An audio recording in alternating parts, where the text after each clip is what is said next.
Alors, dans notre école, pour marquer et évaluer le travail des enfants, nous utilisons une plateforme qui s'appelle J2E, qui fait partie de notre communauté locale de Lambeth. Donc, pour le travail d'apprentissage à domicile, nous mettons des vidéos tous les jours pour que les enfants fassent leur travail. Et nous avons une possibilité d'écrire un commentaire ou d'enregistrer notre voix ou de mettre une photo.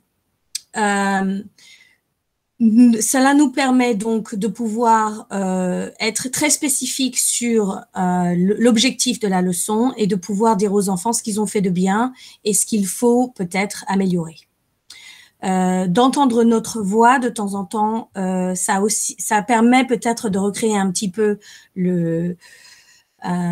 l'école, mais bon, ça remplace pas quand même notre présence, mais ça aide un petit peu. Au niveau cours en direct avec les enfants, nous avons un cours en petits groupes de 6 une fois par semaine. L'idée étant d'enseigner une nouvelle compétence et d'évaluer si les enfants comprennent plus ou moins ce qu'on a fait dans la semaine.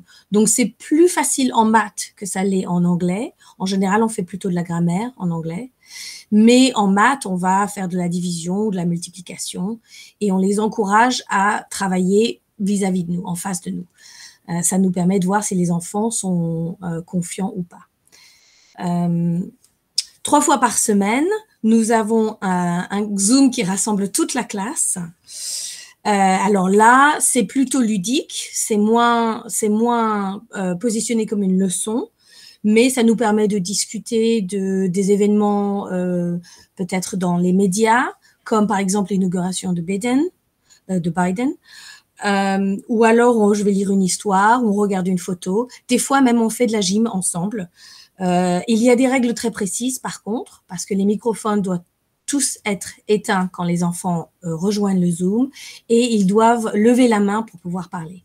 Donc ça prend beaucoup de temps, mais ils sont très patients et je pense que ça leur apprend quand même d'autres compétences, d'écouter et de prendre son tour. Et de réfléchir aussi. Bien sûr, la difficulté, c'est d'encourager les silencieux à parler. Donc, de temps en temps, j'appelle sur certains enfants en disant « ça sera ton tour après, sois prêt, tu as 1 minute pour réfléchir, etc. » En pratique, pour récompenser les enfants et pour les féliciter, parce que c'est dur quand même de mettre du travail tous les jours, c'est la même chose, c'est ennuyeux. On a des petites récompenses le vendredi lors du Zoom de toute la classe pour les encourager et on les félicite. Et ça a l'air de marcher pour l'instant, mais bon, si le confinement dure très longtemps, on va perdre un petit peu, je pense, la motivation des enfants.